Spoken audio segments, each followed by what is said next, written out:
स्वास्थ्य तथा जनसङ्ख्या मन्त्रालयबाट कोभिड-19 को राष्ट्रिय अद्यावधिक विवरण नेशनल अपडेटमा यहाँहरू सबैलाई स्वागत छ। आज मिडिया ब्रिफिङको 156औं दिन। आज मलाई साङ्केतिक भाषामा दिनेश श्रेष्ठले साथ दिइरहनु भएको छ। विश्वमा 2,40,70,847 जना व्यक्तिहरू कोभिड-19बाट संक्रमित भइसकेका छन् र 8,23,687 जनाको मृत्यु भाग भइसकेको छ। 1,66,20,959 जना निको भएर घर फर्किनु भएको छ। नेपालको अवस्था हेर्दाखेरि हालसम्म 34,418 जना संक्रमित हुनुभएको छ। 885 जना आज पोजिटिभ देखिनु भएको छ। 19,504 जना निको भएर घर फर्किनु भएको छ। 14,739 जना सक्रिय संक्रमितहरू आइसोलेसनमा रहनु भएको छ। होम आइसोलेसन र संस्थागत आइसोलेसन गरेर होम आइसोलेसनमा बस्नेको संख्या 628 छ। संस्थागत होम आइसोलेसनमा बस्ने 6,028 जना हुनुहुन्छ र संस्थागत आइसोलेसनमा 8,711 जना हुनुहुन्छ र गएको 24 घण्टामा संक्रमण मुक्त भई 385 जना घर फर्किनु भएको छ। त्यो भनेको 56.6% हो र यसरी संक्रमितहरू निको भई घर जाने काममा सघाउने सम्पूर्ण चिकित्सक, स्वास्थ्यकर्मीहरू, नर्सेजहरू, अन्य शुभेच्छुक सबैलाई चाहिँ हामी स्वास्थ्य मन्त्रालयको तर्फबाट धन्यवाद दिन चाहन्छौँ। 6,35,252 जनाको आरटीपीसीआर भएको छ र आज मात्रै 13,253 जनाको पीसीआर टेस्ट भएको छ। 9,832 जना क्वारेन्टिनमा रहनु भएको छ। प्रदेश अनुसार सक्रिय संक्रमितको संख्या यस प्रकार छ। प्रदेश 1 मा 1,262 आइसोलेसनमा रहनु भएको संख्या हो यो। प्रदेश 1 मा 1,262, 2 मा 1,881, 3 मा 3,039, बागमती प्रदेशमा, गण्डकी प्रदेशमा 387, प्रदेश 5 मा 794, कर्णाली प्रदेशमा 354 र सुदूरपश्चिम प्रदेशमा 994 गरी जम्मा 8,711। होम आइसोलेसनमा रहनुभएकाहरूको संख्या प्रदेश 1 मा 322, प्रदेश 2 मा 3,675, बागमती प्रदेशमा 1,479, गण्डकी प्रदेशमा 18, प्रदेश 5 मा 454, कर्णाली प्रदेशमा 27 र सुदूरपश्चिम प्रदेशमा 33 जना हुनुहुन्छ। 2वटा कल सेन्टरबाट हामीलाई 1,036 वटा कल प्राप्त भएका छन्। हाम्रो स्वास्थ्य एप्लिकेसन डाउनलोड गर्नेको संख्या 1,72,360 रहेको छ र सो मूल्याङ्कन भर्नेहरूको टोटल संख्या 76,647 छ र जोनमा 583 जना पर्नु भएको छ।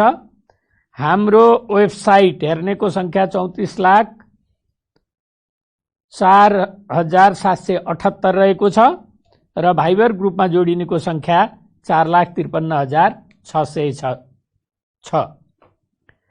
प्रदेश तथा जिल्ला अनुसार संक्रमण पुष्टि भएका व्यक्तिहरूको विवरण दिन चाहन्छु। प्रदेश 1 मा खोटाङमा 1 जना, झापामा 16 जना, तेह्रथुममा 8 जना, पाँचथरमा 4 जना, मोरङमा 13 जना र सुनसरीमा 55 जना। प्रदेश 2 मा धनुषामा 43, पर्सामा 1, बारामा 24, महोत्तरीमा 18, रौतहटमा 20, सप्तरीमा 1, सर्लाहीमा 120, सिराहामा 3। बागमती प्रदेशमा काठमाडौँमा 230, काभ्रेपलाञ्चोकमा 21, चितवनमा 42, दोलखामा 2, धादिङमा 2, भक्तपुरमा 24, मकवानपुरमा 18, रामेछापमा 1, ललितपुरमा 47 र सिन्धुपाल्चोकमा 1। गण्डकी प्रदेशमा कास्कीमा 4, गोर्खामा 1, नवलपरासी पूर्वमा 7, लमजुङमा 23। प्रदेश 5 मा अर्घाखाँचीमा 1, कपिलवस्तुमा 4, दाङमा 16, नवलपरासीमा 2, प्युठानमा 22, बर्दियामा 1, बाँकेमा 4, रूपन्देहीमा 19 र रोल्पामा 1। कर्णाली प्रदेशमा जाजरकोटमा 1, दैलेखमा 1, सल्यानमा 1, सुर्खेतमा 7, अछाममा 20। सुदूरपश्चिम प्रदेशमा कञ्चनपुरमा 2, कैलालीमा 29, डडेलधुरामा 2, डोटीमा 2 र अछाममा 20। मैले माथि भनेछु, माफ गर्नुहोला। देशभरिको जम्मा 279 महिला र 586 पुरुष सहित 885 जना संक्रमित हुनुभएको छ। अब प्रदेश अनुसार क्वारेन्टाइनमा रहनेहरूको संख्या म भन्न चाहन्छु। प्रदेश 1 मा 856, प्रदेश 2 मा 968, बागमती प्रदेशमा 766, गण्डकीमा 2343, प्रदेश 5 मा 1179, कर्णाली प्रदेशमा 514 र सुदूरपश्चिम प्रदेशमा 3186 गरी जम्मा 9832। डिस्चार्ज हुनेहरूको विवरण पनि प्रदेश वाइज। प्रदेश 1 मा 1356, प्रदेश 2 मा 4315, बागमती प्रदेशमा 919, गण्डकी प्रदेशमा 1652, प्रदेश 5 मा 4651, कर्णाली प्रदेशमा 2017 र सुदूरपश्चिम प्रदेशमा 4594 गरी जम्मा 19504। आइसियुमा रहनुभएको व्यक्तिहरूको संख्या जम्मा 151 छ। त्यसमध्ये प्रदेश 1 मा 16, प्रदेश 2 मा 44, बागमतीमा 71, गण्डकीमा 3 र प्रदेश 5 मा 17। र भेन्टिलेटरमा रहनेहरूको संख्या प्रदेश 1 मा 1 र बागमतीमा 13 गरी जम्मा 14 जना। जिल्लागत 500 भन्दा माथि संक्रमितहरू रहेको जिल्लाहरूमा सक्रिय संक्रमितहरू रहेको जिल्लाहरू छन् मोरङ, महोत्तरी, पर्सा, बारा, रौतहट, सर्लाही र काठमाडौँ। र संक्रमितहरू नभएको जिल्लाहरू 2टा छन्, मुस्ताङ र हुम्ला। र यसपछि स्वास्थ्य तथा जनसङ्ख्या मन्त्रालय स्वास्थ्य आपतकालीन कार्य सञ्चालन केन्द्र health emergency operation centre HUSC को सूचना छ। सूचनाको विवरण यस प्रकार छ। मिति 2077 भदौ 8 गते सम्पूर्ण कोभिड-19 अस्पतालहरू 7 प्रदेश कोभिड-19 को बिरामी व्यवस्थापन सम्बन्धमा उपरोक्त सम्बन्धमा यस मन्त्रालयको पसम 07778 चलानी मिति 2077 4/29 को पत्र मार्फत तहाँ अस्पताल अन्तर्गत रहेका कोभिड-19 का एसिम्प्टोमेटिक र माइल्ड केस बिरामीहरूको 10 दिनमा रियल टाइम PCR गरी डिस्चार्ज गर्नुहुन र यदि 10 दिनमा पोजिटिभ आएमा 14 दिनमा टेस्ट नगरी डिस्चार्ज गर्ने व्यवस्था मिलाउनको लागि परिपत्र गरिएको थियो। सो पत्रलाई पुनः स्मरण गराउँदै 14 दिनभन्दा बढी एसिम्प्टोमेटिक र माइल्ड केसका बिरामीहरू अस्पतालमा नराख्न निर्देशन गरिन्छ। साथै 14 दिनभन्दा बढी राखेमा नेपाल सरकारले शोध भर्ना नगर्ने ब्यौरा समेत अनुरोध छ। Doctor Gunraj Lohani, ICS coordinator, स्वास्थ्य मन्त्रालय। र अर्को पनि एउटा सूचना छ। यो सूचना पनि भदौ 8 गते जारी गरिएको छ।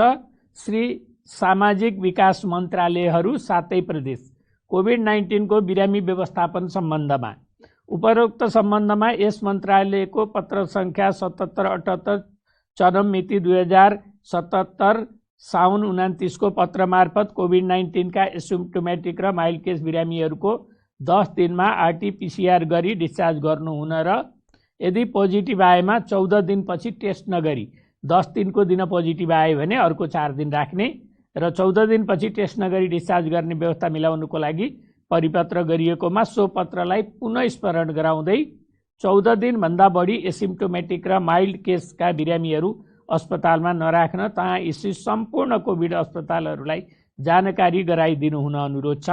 साथै 14 दिनभन्दा बढी राखेमा नेपाल सरकारले शोध भर्ना नगर्ने ब्यौरा समेत जानकारीका लागि अनुरोध छ।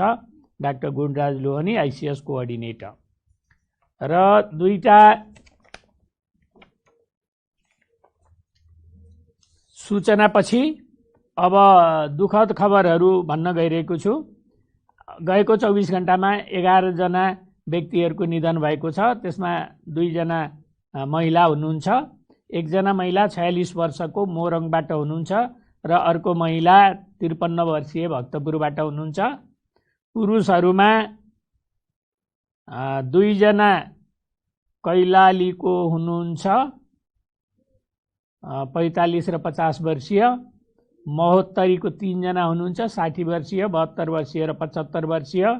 बाँकेको 1 जना हुनुहुन्छ 37 वर्षीय। काठमाडौँको 1 जना हुनुहुन्छ 51 वर्षीय र बाराको 2 जना हुनुहुन्छ 41 वर्षीय र 46 वर्षीय गरी जम्मा 2 जना महिला 9 जना पुरुष गरी 11 जनाको निधन भएको छ र आजसम्म निधन हुनेको सङ्ख्या 175 पुगेको छ। यसरी निधन हुनेहरूप्रति स्वास्थ्य तथा जनसङ्ख्या मन्त्रालय हार्दिक संवेदना प्रकट गर्दछ र यो मृत्युको प्रतिशत चाहिँ अहिले 0.5%, 0.5% रहेको छ र आजको यो कोभिड-19 सम्बन्धी नेसनल अपडेट यहीँनेर सकिन्छ। यसपछि हामीले विश्व स्वास्थ्य सङ्घको नेपाल स्थित प्रतिनिधि डाक्टर जोस भ्यालेन्डेको अन्तर्वार्ताको बाँकी अंश, हिजो हामीले एक अंश प्रकाशित गरेका थियौँ, आज बाँकी अंश प्रकाशित गर्न गइरहेका छौँ। यसका साथै यो हाम्रो चाहिँ यो प्रेस रिलिजको टिममा हुने सबै साथीहरूलाई धन्यवाद दिँदै म पनि यहाँबाट बिदा हुन्छु। धन्यवाद, नमस्कार। नमस्ते। नमस्ते।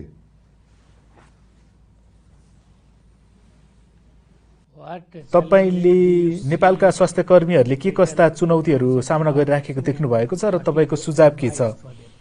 स्वास्थ्य कर्मीहरूको कुरा गर्दा नेपालको कुरा गर्दाखेरि चाहिँ हामीसँग जहिले पनि छलफलमा के आउँछ भने हामीसँग पर्याप्त डाक्टरहरू छैनन्, हामीसँग पर्याप्त नर्सहरू छैनन्, हामीसँग पर्याप्त स्वास्थ्य कर्मीहरू छैनन् र मानिसहरूले यसको बारेमा धेरै शिकायत गरिराखेको हुन्छन्। जब उनीहरू अस्पताल जान्छन् त्यहाँ उनीहरूले डाक्टर पाउँदैनन्, नर्स पाउँदैनन्। त्यसले गर्दा अवश्य नै पर्याप्त मात्रामा स्वास्थ्य कर्मी हुनु एकदम महत्त्वपूर्ण छ।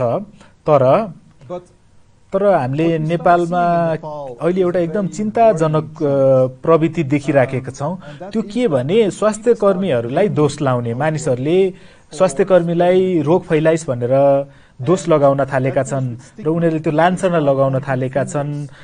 डाक्टरहरूलाई, नर्सलाई, स्वास्थ्य कर्मीहरूलाई उनीहरू पोजिटिभ भइस् भनेर उनीहरूमाथि लान्छना लगाउन थालिएको छ र तर यो उनीहरू सङ्क्रमित हुनु नौलो कुरा होइन, किनभने सबै देशहरूमा नै उनीहरूको कामको कारणले, किनभने उनीहरू अग्रपङ्क्तिमा रहेर मानिसहरूको उपचार गरिराखेका छन्। उनीहरूको काम भनेको नै जोखिम मोलेर बिरामीहरूको सेवा गर्नु, बिरामीहरूको उपचार गर्नु हो। यसले गर्दाखेरि उनीहरूलाई कोभिड लागोस् नलागोस् त्यो डर होस् नहोस्, उनीहरूले बिरामीको उपचार गर्नुपर्छ। त्यसले गर्दा उनीहरू सङ्क्रमित हुने जोखिम बढी हुन्छ। तर नेपालमा पनि स्वास्थ्य कर्मीहरूले एकदम अहोरात्र खटिराखेका छन्, बिरामीहरूको उपचार गरिराखेका छन्, आफ्नै स्वास्थ्य जोखिममा राखेर गरिराखेका छन्। तर जब उनीहरू बिरामी पर्छन् तब मानिसहरूले डाक्टरलाई रोग ल्याइस् भनेर आरोप लगाइरहेका छन्, लालचना लगाइरहेका छन् रोग फैलाइस् भनेर, र यो चाहिँ एकदमै नराम्रो कुरा हो, यो अनुत्पादक कुरा हो। यसमा त तपाईँले यसो यो व्यवहारले तपाईँले के भनिराख्नु भएको छ भने तैँले गलत गरिराखेको छस् भनेर भनिराख्नु भएको छ। मानिसहरूले के बुझ्न जरुरी छ भने उनीहरूको स्वास्थ्य, उनीहरूको कल्याण भनेको डाक्टर नर्सहरूमा निर्भर छ। भोलि उनीहरू बिरामी पर्यो भने आखिर जानुपर्ने त स्वास्थ्य कर्मीमा नै हो। र त्यो बेलामा हामीसँग स्वास्थ्य कर्मीहरू चाहिन्छ हामीलाई, उनीहरूले हामीलाई उपचार गर्नको, चाहे त्यो कोभिडसँग सम्बन्धित रोग होस् वा कोभिड भन्दा बाहेकको रोग होस्। र तर अहिले जुन हामीले देखिराखेको छौँ डाक्टरलाई नर्सलाई त्यो दोष लगाइराखिएको, यस्तो भइराख्यो भने भोलि डाक्टरले नर्सहरूले हामी काम गर्दैनौँ भनेर छोडिदिन सक्छन्। त्यो बेलामा भोलि हामीसँग क्लिनिक हस्पिटल त हुन्छन् तर डाक्टरहरू हुँदैनन्, स्वास्थ्य कर्मी हुँदैनन्। अनि त्यो भयो भने त भोलि सबैजना संक्रमित हुन्छन्। तसर्थ म एकदम हार्दिक अपिल गर्न चाहन्छु कि डाक्टर यो स्वास्थ्य कर्मीहरूलाई यसरी आरोप लाउने लान्छना लाउने नगरौँ र अरू व्यक्तिहरूलाई पनि यसरी लान्छना लगाउने आरोप लाउने नगरौँ। र रोग लाग्न सक्छ, यसमा तपाईँको दोष होइन, किनभने तपाईँ पोजिटिभ देखिनु भयो भने तपाईँको गल्ती नहुन सक्छ। तपाईँ यसमा अब दुर्भाग्यशाली हुनुभयो, अभागी पर्नुभयो भन्ने मात्रै हो। तपाईँले भाइरस बोक्नु भयो भनेर तपाईँलाई दोष लाउन मिल्दैन। अवश्य नै तपाईँलाई संक्रमण देखियो भने तपाईँ आइसोलेट गर्नुपर्छ। बिरामी परेका डाक्टर नर्सहरूले पनि आफूलाई आइसोलेट गर्नुपर्छ र उनीहरूले अरूलाई संक्रमण फैलाउनु हुँदैन। तर संक्रमण भयो भन्दैमा त्यो तपाईँको दोष, तपाईमाथि भेदभाव गरिनु चाहिँ हुँदैन। कुनै पनि व्यक्ति आफ्नो गल्तीले गर्दा रोग लाग्ने होइन। कुनै व्यवहारले गर्दा रोग लाग्ने सम्भावना बढी हुन्छ, कुनै व्यवहारले गर्दा रोग लाग्ने सम्भावना कम हुन्छ। तर यति हुँदाहुँदै तपाईँलाई यदि रोग लाग्यो भने, तपाईँ पोजिटिभ हुनुभयो भने तपाईलाई त्यसरी दोष लाउनु भएन। र यदि तपाईँले यसरी आज आरोप लाउनु भने भोलि तपाईँलाई रोग लाग्यो भने तपाईँले ती डाक्टर अथवा ती स्वास्थ्य कर्मीको सेवा नपाउन सक्नुहुन्छ। तसर्थ हामी चाहिँ स्वास्थ्य कर्मीप्रति हामी आभारी हुनुपर्छ, उनीहरूले आफ्नो काम गरिराखेका छन्।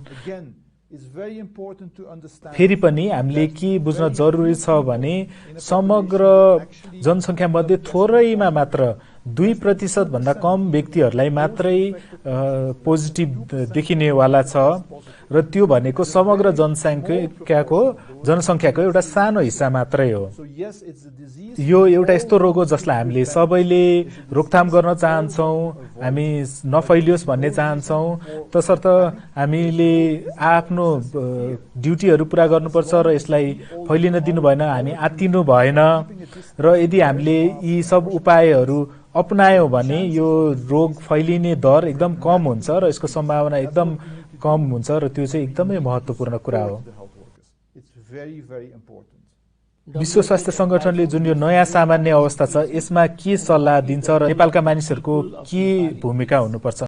यो नयाँ सामान्य अवस्था न्यू नर्मल भनेको चाहिँ त्यस्तो तरिका हो जसमा चाहिँ हामीलाई सधैँ भाइरसको डर चाहिँ भइरहेको छ, तर हामी डरमा चाहिँ बाँच्नु पर्दैन। हामी डरमा बाँच्नु पर्दैन। भाइरस त्यहाँ हुन्छ तर भाइरस फैली पनि राखेको छ अवस्था छ, तर भाइरस हावामा छैन। तपाईँ कुनै कोठामा जानुभयो र तपाईँ त्यहाँ जानासाथ तपाईँलाई भाइरस लाग्ने भन्ने होइन।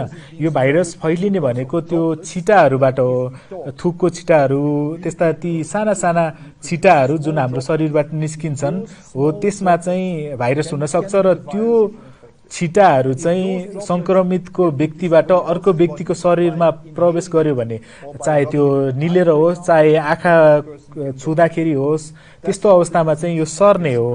त्यसले गर्दा हामीले यो कुरा चाहिँ ध्यान दिनुपर्छ र यदि हामीले यति ध्यान दियौँ भने हामी बच्न सक्छौँ। जस्तै ती छिटाहरू चाहिँ तपाईँको मुखबाट सिधै भुइँमा झर्ने हुन् र यदि तपाईँले मास्क लगाउनु भएको छ भने ती छिटाहरू तपाईँको जिउभित्र पस्न पाउँदैनन् र यो कुराहरू चाहिँ तपाईँले याद गर्नुपर्छ।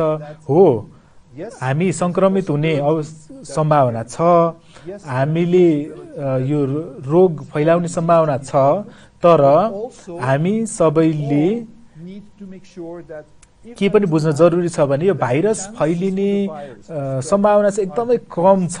हामीले मास्क लगाउने हो भने हामीले हात बेला बेलामा सफा गर्ने हो र हाच्छिउ गर्दा खोकी लाग्दाखेरि कुइनोले मुख छोप्ने हो र दूरी कायम गर्ने यी सामान्य कुराहरू गर्ने हो भने चाहिँ भाइरस सर्ने सम्भावना एकदम कम हुन्छ र यो चाहिँ नयाँ त्यो सामान्य अवस्था हो र यो नयाँ सामान्य अवस्थामा चाहिँ हाम्रो सामान्य जनजीवन चलाउने तर यी सब कुराहरू ध्यान दिएर एउटा मेडिकल डाक्टरको रूपमा तपाईको विचारमा यो भाइरस संसारमा कहिलेसम्म रहन सक्छ होला? अवश्य नै यो कुरा अब यो भविष्य अनुमान गर्न गाह्रै हुन्छ। यो भाइरस चाहिँ जस धेरै समयलाई नै रहला जस्तो छ, यदि सधैँको लागि रहेन भने पनि। र त्यसैले गर्दा हाम्रो मुख्य कुरा भनेको हामी कसरी यो भाइरससँगै बाँच्न सिक्ने भन्ने कुरा महत्त्वपूर्ण कुरा हो। त्यसै गरी अब हामीले नयाँ सामान्य अवस्थाको बारेमा कुरा गर्न सक्छौँ। दूरी कायम गर्ने, मास्क लगाउने हो। यो चाहिँ अब सुरुमा चाहिँ त्यो चाहिँ हाम्रो लागि नयाँ सामान्य अवस्था हुन्छ, तर केही समयपछि ती उपायहरूको महत्त्व कम हुँदै जान्छ, किनभने सायद खोप पत्ता लाग्छ होला। अनि त्यसपछि त्यसको सायद अर्को कुरा चाहिँ अब मानिसहरूले बिस्तारै प्रतिरक्षा विकास गर्दै जान्छन्, इम्युनिटी विकास गर्दै जान्छन्। धेरै व्यक्तिहरूलाई संक्रमण हुँदै गएपछि त्यसैले तपाईँले मलाई सोध्नुभयो भने भविष्यमा के हुन्छ भनेर सोध्नुभयो भने अवश्य भाइरस रहन्छ नै, तर हामीले मानिसको रूपमा, हामीले समाजको रूपमा चाहिँ हामीले ती उपायहरू पत्ता लगाउनुपर्छ भाइरससँग डिल गर्ने, भाइरसको सामना गर्ने। यस्तो अवस्था सिर्जना गर्नुपर्छ जहाँ चाहिँ हामी डरमा बाँच्ने होइन कि हामीले त्यो भाइरससँगै सहअस्तित्व हुने गरी बाँच्न सिक्न चाहिँ जरुरी छ। र पछि सायद पछि अब उपचारहरू पत्ता लाग्लान्, औषधिहरू पत्ता लाग्लान्, त्यसै गरी खोप पनि पत्ता लाग्ला। विश्व स्वास्थ्य संगठनले यो खोप विकास गर्नेहरूसँग समन्वय गरिराखेको छ। संसारले कहिलेसम्म प्रतीक्षा गर्नुपर्छ होला यो खोपको लागि, र प्रत्येक देशले खोप पाउँछ भन्नको लागि कुनै नियमहरू छन्? अहिले धेरै खोपहरू विकास भइराखेका छन् र तीमध्ये धेरै चाहिँ अहिले परीक्षणको अन्तिम चरणमा छन् र तिनीहरू करिब करिब तयार हुने अवस्था छन् सर्वसाधारणहरूले प्रयोग गर्नको लागि भनेर। तर हामी पुरै ठ्याक्कै त्यहाँ पुगिसकेका चाहिँ छैनौँ, तर केही खोपहरू चाहिँ अहिले परीक्षणको अन्तिम अवस्थामा छन्। हामीले के कुरा चाहिँ ध्यान दिन जरुरी छ भने खोपको कुरा गर्दाखेरि चाहिँ 10वटा मध्ये करिब एउटा मात्र खोप चाहिँ जुन विकास गरिएको छ त्यो चाहिँ बजारमा आइपुग्छ, किनभने हामीले खोपको विभिन्न कुराहरू हेर्न पर्ने हुन्छ। जस्तै त्यो खोपले काम गर्छ कि गर्दैन, कतिको बलियो छ, त्यसले पर्याप्त संरक्षण प्रदान गर्छ कि गर्दैन, र त्यो सुरक्षा कति समयको लागि रहन्छ, त्यसै गरी कति डोज खानुपर्छ अथवा कति डोज लाउनुपर्छ, ती सबै कुराहरू चाहिँ हेर्न जरुरी हुन्छ। र त्यो कुराहरू चाहिँ हामीलाई थाहा छैन, हामी अझै पनि ती कुराहरू पत्ता लगाइराखेका छौँ। हामीले अहिले त धेरैसो खोपहरू सुरक्षित छन् कि छैनन् भन्ने अवस्थामा छन्, र त्यो पत्ता लगाइसकेपछि पनि ती कति समयलाई काम गर्छन्, कतिको काम गर्छन् भन्ने कुरा चाहिँ पत्ता लगाउनै बाँकी छ। त्यसले गर्दा हामी त्यहाँ पुगिसकेका छैनौँ। हामीले अहिले जुन समाचारहरू सुनिराखेका छौँ खोप पत्ता लाग्नै लाग्यो भनेर, हो धेरै प्रगति भइसकेको छ, तर हामी त्यहाँ पुगिसकेका छैनौँ।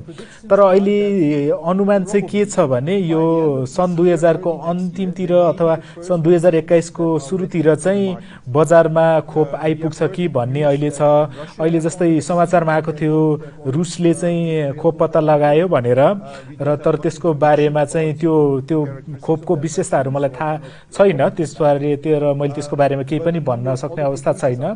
तर त्यसरी अरू धेरै देशहरूले पनि खोप चाहिँ विकास गरिराखेका छन् र हामीलाई आशा छ अबको केही महिनामा चाहिँ हामीसँग केही खोपहरू हुन्छन् जुन चाहिँ उत्पादनको लागि तयार हुन्छन् र त्यसपछि अनि उत्पादन छिटै तुरुन्त गर्न सक्छौँ, किनभने अहिले हामीले यो उत्पादनको क्षमता पनि अहिले नै बढाइराखेका छौँ। यसले गर्दाखेरि चाहिँ यो उत्पादन चाहिँ एकदम छिटो हुन सक्छ।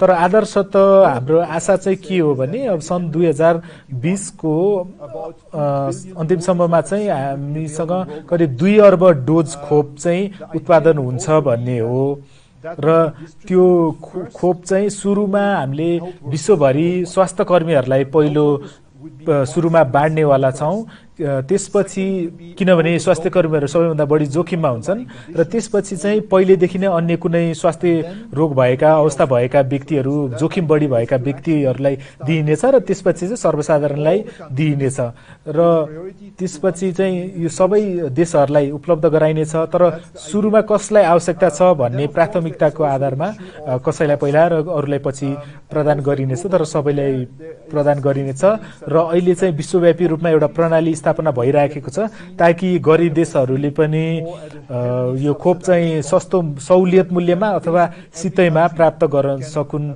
ताकि सबैले खोपमा चाहिँ पहुँच होस् भनेर त्यसको लागि पनि काम भइराखेको छ। तसर्थ संक्षेपमा भन्दाखेरि चाहिँ अहिले धेरै नै खोपहरू विकास भइराखेका छन् र खोप विकासको मात्र मुद्दा होइन, यो सबैलाई उपलब्ध गराउने पनि मुद्दा हो र भोलि त्यो खोप चाहिँ हामीलाई अरबौं डोज आवश्यकता पर्दछ र त्यसलाई हामीले कसरी विकास गर्ने र त्यो उत्पादन गरिसकेपछि हामीले सुरुमा स्वास्थ्य कर्मीलाई दिनेवाला छौँ, त्यसपछि वृद्ध व्यक्तिहरू र अन्य रोग भएका व्यक्तिहरूलाई दिनेछौँ र त्यसपछि सबै सर्वसाधारणहरूलाई दिनेछौँ र तर हामीले के सुनिश्चित गर्छौँ भने धनी देशहरूले मात्र होइन कि गरिब देशहरूले पनि खोप पाउनेछन्। हाम्रो यो दैनिक ब्रिफिङको दर्शकहरूसँग केही सन्देश दिन चाहनुहुन्छ उहाँहरूलाई? अवश्य नै हामी सबैको आफ्नै जिम्मेवारीहरू छन्। तपाईँ बाहिर घरबाट बाहिर जाँदै हुनुहुन्छ, जस्तै साथीलाई भेट्न गइराख्नु भएको छ, तरकारी किन्न गइराख्नु भएको छ भने तपाईँले कृपया दूरी कायम राख्नुहोस्, जसरी हामी यहाँ कायम राखिराखेका छौँ, र मास्क लगाउनुहोस् र हात बारम्बार धुनुहोस् र यो मध्ये कुनै एउटा होइन कि यी सबै कुराहरू गर्नुहोस्। त्यो भयो भने चाहिँ तपाईँले आफूलाई बचाउन सक्नुहुन्छ र तपाईँको वरिपरि भएका तपाईँको छेउछाउमा भएका अन्य व्यक्तिहरूलाई पनि बचाउन सक्नुहुन्छ। यो एकदम महत्त्वपूर्ण कुरा एउटा यो हो। र दोस्रो कुरा भनेको चाहिँ नआत्तिनुहोस्।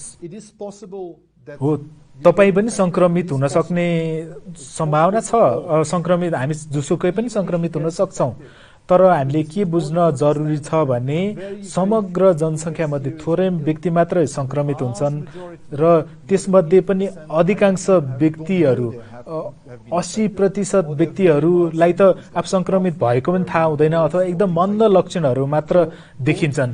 त्यसले गर्दा तपाईँ कृपया नडराउनुहोला अनि नआत्तिनुहोला। र तेस्रो कुरा भनेको चाहिँ स्वास्थ्य कर्मीहरूलाई कृपया समर्थन गर्नुहोला, नर्सलाई, डाक्टरहरूलाई र स्वास्थ्य प्रणालीलाई, जसले त्यो अग्रपङ्क्तिमा भएका व्यक्तिहरू जसले बिरामीलाई सेवा गरिरहेका छन्, उहाँहरूलाई दोष लाउने काम नगर्नुहोस्, उहाँहरूलाई भेदभाव नगर्नुहोस्, किनभने उहाँहरू संक्रमित भएका छन् भने उनीहरूले अरूलाई सेवा गर्दाखेरि उनीहरू संक्रमित भएका हुन्। बरु त्यसको लागि उनीहरूप्रति हामीले आभार व्यक्त गर्नुपर्छ, उनीहरूलाई हामीले प्रशंसा गर्नुपर्छ। हामी यो अन्तर्वार्ताको अन्तिमतिर आइपुगेको छौँ। यो हाम्रो स्वास्थ्य मन्त्रालयको प्रवक्तालाई चाहिँ तपाईँका के सुझावहरू छन्? मलाई लाग्छ स्वास्थ्य मन्त्रालयको प्रवक्ताले एकदमै राम्रो काम गरिराख्नु भएको छ र प्रवक्ताले चाहिँ सरकार र बाँकी अरू सबै बीच एउटा कडीको काम गरिराख्नु भएको छ र अहिलेको अवस्थामा त्यो मानिसहरूलाई सन्देश पुर्याउनु एकदम जरुरी कुरा हो। जस्तै महामारीको अवस्था के छ भन्ने मात्र नभएर उहाँहरूबाट हामीले के अपेक्षा गरेका छौँ भन्ने सन्देश पनि, हामीले उहाँहरूबाट के अपेक्षा गरेका छौँ, उहाँहरूले के गर्नुपर्छ भन्ने कुरा सन्देश पुर्याउनु पनि एकदम जरुरी छ। यो अहिलेको अवस्था कसैलाई नि मन परेको छैन, कसैलाई पनि यो लकडाउन मन परेको छैन, कसैलाई पनि घरमै थुनिएर बस्न मन छैन, कसैलाई पनि काममा जान नपाउँदा, बाहिर घुम्न जान नपाउँदा सबैलाई नराम्रो लागेको छ अवश्य नै। तर यो अवस्थामा चाहिँ प्रवक्ताले जुन यो सरकारले गरेको काम र यो चिन्तित व्यक्तिहरू बीचको यो कडीको काम गरिराख्नु भएको छ, सञ्चार गरिराख्नु भएको छ र मानिसहरूले कुरा बुझेको सुनिश्चित गरिराख्नु भएको छ र मानिसहरूले कसरी आफूलाई सुरक्षित राख्न सक्छन्, महामारी कसरी फैलिराखेको छ भन्ने कुरा चाहिँ प्रवक्ताले जुन गरिराख्नु भएको छ यो एकदम राम्रो गरिराख्नु भएको छ जस्तो लाग्छ। धेरै धेरै धन्यवाद तपाईको समयको लागि र प्रयासको लागि। नमस्ते।